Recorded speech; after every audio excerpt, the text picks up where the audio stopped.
Hello students, আশা করি তোমরা সকলে অনেক ভালো আছো। তো welcome back to another new video of dependent clause, যেখানে আমরা তোমাদের ইংলিশের যেই কোর্স আছে সেইটা একবারে এ টু জেড কমপ্লিট করার চেষ্টা করব, যাতে তোমরা এইচএসসি হও, এসএসসি হও, অথবা আমাদের টপ যেই টার্গেট সেটা হলো অ্যাডমিশন ক্যান্ডিডেট, সেইটা যদি হয়ে থাকো সেই ক্ষেত্রে তোমাদের ফুল যেই ইংলিশের কোর্সটা আছে সেটা কমপ্লিট করার চেষ্টা করব। তো অবশ্যই ফুল ভিডিওটা মনোযোগ দিয়ে দেখবে, যাতে কোনো পার্টে কোনো কনফিউশন না থাকে। তো লেটস গেট স্টার্টেড।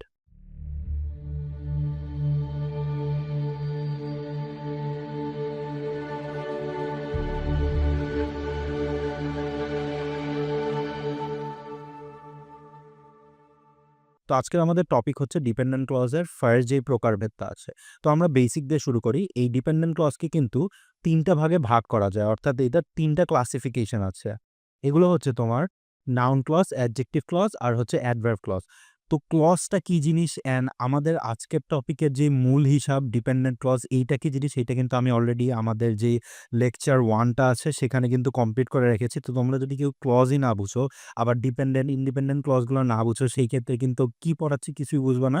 তো না দেখলে অবশ্যই লেকচার 1 থেকে দেখে আসবা, যাতে তোমাদের বোঝাটা আরো ইজি হয়। তো আজকে আমরা নাউন ক্লজ দিয়ে শুরু করব। তো এইখানে আমি তোমাদের জন্য একটা নোট রেখেছি। এই নোটটাকে আমরা ফলো করব, তাহলে নাউন ক্লজে আর কোনো তোমাদের সমস্যা হবে না। তো সবার আগে আমরা পড়ি যে নাউন ক্লজটা কি। এখানে লেখা আছে যে ডিপেন্ডেন্ট ক্লজ নাউনের কাজ করে তাকে নাউন ক্লজ বলা হয়। তো ক্লজটা কি আমরা সবার আগে জানি, ক্লজ হচ্ছে একটা ফুল ফ্লেজেড সেন্টেন্স, অর্থাৎ এই যে আমরা কথা বলতেছি একটা ওয়ার্ডের পর একটা ওয়ার্ড রেখে ধারাবাহিকতা নিশ্চিত করছি, একটা মেক সেন্স করাচ্ছে ফুল সেন্টেন্সের, এটাকে কিন্তু ক্লজ বলে। এই ক্লজকে আমরা আবার ২ টা ভাগে ভাগ করেছিলাম। একটা হচ্ছে তোমার ইন্ডিপেন্ডেন্ট ক্লজ আর একটা হচ্ছে তোমার ডিপেন্ডেন্ট ক্লজ। ইন্ডিপেন্ডেন্ট ক্লজটা হচ্ছে তোমার স্বাধীনভাবে বসতে পারে, অর্থাৎ এইটা কারোর উপর নির্ভর করা লাগে না। আর এই ডিপেন্ডেন্ট ক্লজটা হচ্ছে তোমাদের পরাধীন, অর্থাৎ এই ডিপেন্ডেন্ট ক্লজটা সবসময় এই স্বাধীন ক্লজটার উপর বা ইন্ডিপেন্ডেন্ট ক্লজটার উপর ডিপেন্ড করে। এইটাকেই হচ্ছে এইটার ব্যাপারে এক্সট্রা ইনফরমেশন দেয় বা এইটার উপর ডিপেন্ড করে হচ্ছে নতুন একটা সেন্টেন্স বানায়। তো এই ডিপেন্ডেন্ট ক্লজের ফার্স্ট যে ক্লাসিফিকেশনটা আছে নাউন ক্লজ, সেইটা কিন্তু একটা ডিপেন্ডেন্ট ক্লজ। এই নাউন ক্লজটা কি? এই নাউন ক্লজটা হচ্ছে সাধারণত নাউনের কাজ করে। একটা সেন্টেন্সে কি থাকে? নাউন থাকে। নাউন মানে কি তো আমরা জানি যে না। তো নামের কাজ হিসাবে এই নাউন ক্লজটা কাজ করতে পারে। এখন আমাদের জানা দরকার যে নাউন ক্লজ কিভাবে আমরা পেতে পারি বা কিভাবে বুঝবো যে নাউন ক্লজ হবে নাকি অন্য কিছু হবে। তো এই নাউন ক্লজ হওয়ার জন্য কিন্তু ৩ টা শর্ত আছে। এই ৩ টা শর্ত কিন্তু আমি এইখানে লিখে রেখেছি। এই ৩ টা ফলো করলেই হবে। তো নাউন ক্লজ আমরা কখন বুঝবো? যদি একটা ক্লজ ভার্বের সাবজেক্ট হিসেবে কাজ করে। এইটার এক্সাম্পল হিসেবে আমরা দেখতে পারি। তো এইখানে আমি একটা সেন্টেন্স লিখে নিলাম। এইখানে নোনটা কিন্তু হচ্ছে আমার ভার্ব। তাহলে দেখো কি বলছি? ভার্বের সাবজেক্ট। তো ভার্বের সাবজেক্ট হিসেবে কোনটা কাজ করছে? What he did. এইটা কি? এইটা হচ্ছে আমার সাবজেক্ট হিসেবে কাজ করছে। তো নাউন ক্লজের ১ম শর্ত কি? ভার্বে যদি সাবজেক্ট হিসেবে একটা ক্লজ থাকে। আবারও বলতেছি, এটা কিন্তু একটা ক্লজ, একটা ডিপেন্ডেন্ট ক্লজ হইতে হবে। যদি ভার্বের শুরুতে একটা ডিপেন্ডেন্ট ক্লজ থাকে সেইটাকে আমরা নাউন ক্লজ বলতে পারবো।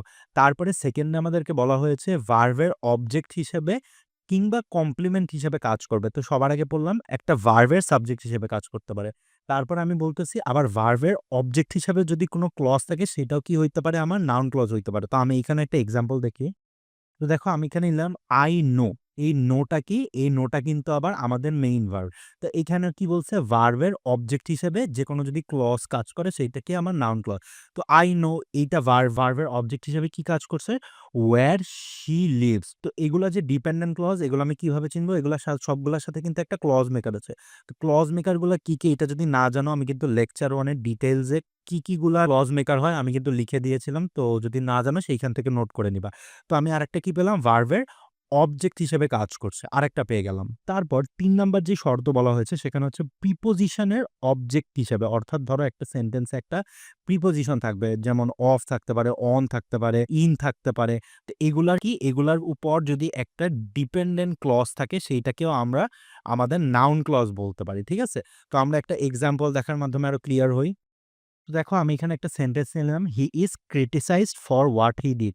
দেখো এখানে ক্রিটিসাইজটা কিন্তু আমার মেইন ভার্ব, বাট আমি কি এখানে ভার্বের উপর তোমাদেরকে ডিপেন্ড করতে বলছি? আমি কিন্তু ভার্বটা তোমাদেরকে দেখতেই বলিনি।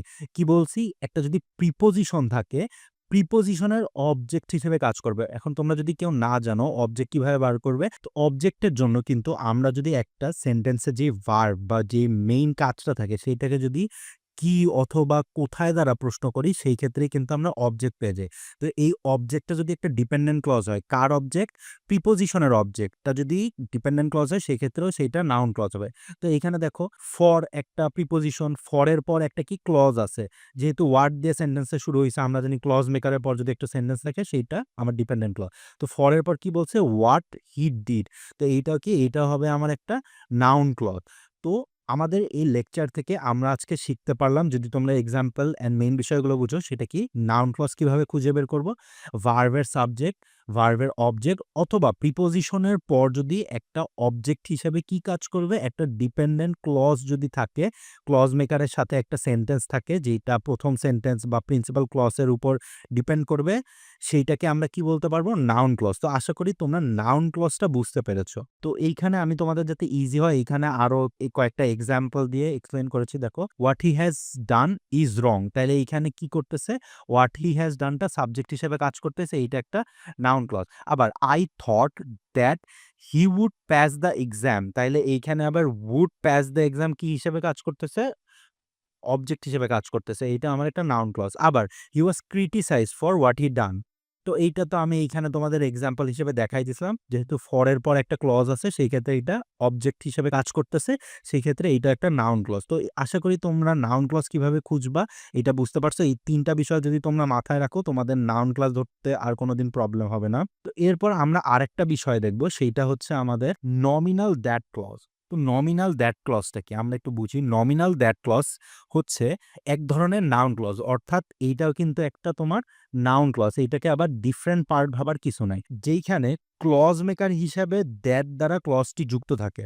তারপরে কি বলছে? যদি সাবজেক্টের কাজ করে তাহলে সেটি সাধারণত নমিনাল ক্লজ হিসেবে আখ্যায়িত করা হয়। এক্ষেত্রে দ্যাট ক্লজটি ঠিক পরে একটি ফাইনাইট ভার্ব থাকে এবং সম্পূর্ণ দ্যাট ক্লজটি ফাইনাইট ভার্বের সাবজেক্ট হিসেবে কাজ করে। তো আমরা এক্সাম্পল দেখার আগে আমরা একটু তোমাকে আরেকটু ইজিলি বোঝানোর চেষ্টা করি। আমরা নাউন ক্লজ কি সেইটা পড়ে আসি। ঠিক আছে? নাউন ক্লজ কি? নাউন ক্লজ হচ্ছে একটা ডিপেন্ডেন্ট ক্লজ। এখন এই ডিপেন্ডেন্ট ক্লজটা কি? একটা ক্লজ মেকার দিয়ে কানেক্টেড থাকবে কিসের উপর? একটা ইন্ডিপেন্ডেন্ট ক্লজের উপর। তো কিভাবে আমরা চিনবো নাউন ক্লজ? সেটা তো আমরা দেখে আসলাম। এই ৩ টা শর্ত যদি ফুলফিল করে তাহলে সেটা একটা নাউন ক্লজ। এখন এই নাউন ক্লজটার যে ক্লজ মেকারটা আছে এইটা যদি শুধুমাত্র তোমার দ্যাট হয়, কি হইতে হবে? মাস্ট বি দ্যাট হইতে হবে। আর এইটা কি করবে? সবসময় একটা সেন্টেন্সের শুরুতে বসতে হবে, প্লাস এইটাকে হচ্ছে তোমার সাবজেক্ট হিসেবে কাজ করতে হবে। অর্থাৎ এই যে আমি একটা ডিপেন্ডেন্ট ক্লজ লিখতেছি এইটাকে তোমার সবসময় একটা সাবজেক্ট হিসেবে কাজ করতে হবে আর শুরুতে বসতে হবে। এই ১ নাম্বার শর্ত আর এই হচ্ছে তোমার ২ নাম্বার শর্ত। তো এই ২ টা শর্ত যদি ফুলফিল করে তাহলেই সেটা তোমার কি? Nominal that clause. তো এইখানে একটা এক্সাম্পল লেখা আছে দেখো, that Bangladesh is a developing country is known to all.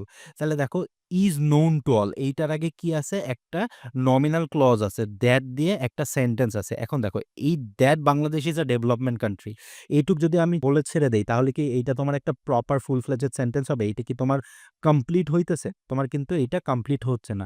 সেই ক্ষেত্রে এটা একটা ডিপেন্ডেন্ট ক্লজ, তাও বুঝলাম। আবার দ্যাট দিয়ে শুরু হচ্ছে, আবার যে মেইন ভার্বটা আছে এইটার সাবজেক্ট হিসেবেও কাজ করতেছে। আর আমি কি বললাম? যদি শুরুতে বসে আর সাবজেক্ট হিসেবে কাজ করে আর অবশ্যই একটা দ্যাট দিয়ে স্টার্ট হয় সেই ক্ষেত্রে নমিনাল ক্লজ। সুতরাং এই ক্ষেত্রে that Bangladesh is a developing country এইটুক হচ্ছে সেন্টেন্সের নমিনাল ক্লজ আর বাকিটুক হচ্ছে তোমার অ্যাজ ইউজুয়াল। তো এইখানে আমি তোমাদের সহজার্থে আরো কিছু এক্সাম্পল দিয়ে রাখছি। এখানে আমি তোমাদেরকে ২ টা এক্সাম্পল একটু এক্সপ্লেইন করি, বাকিগুলা তোমরা চেষ্টা করবা। সবার আগেরটাই বলা আছে, that Earth revolves around the sun wasn't believed until the 15th century. এইখানে হচ্ছে that the earth revolved around the sun, এইটুক কি? এইটুক কিন্তু তোমার পরের যে পার্টটা আছে সেন্টেন্সের সেইটার উপর কি? ডিপেন্ডেন্ট।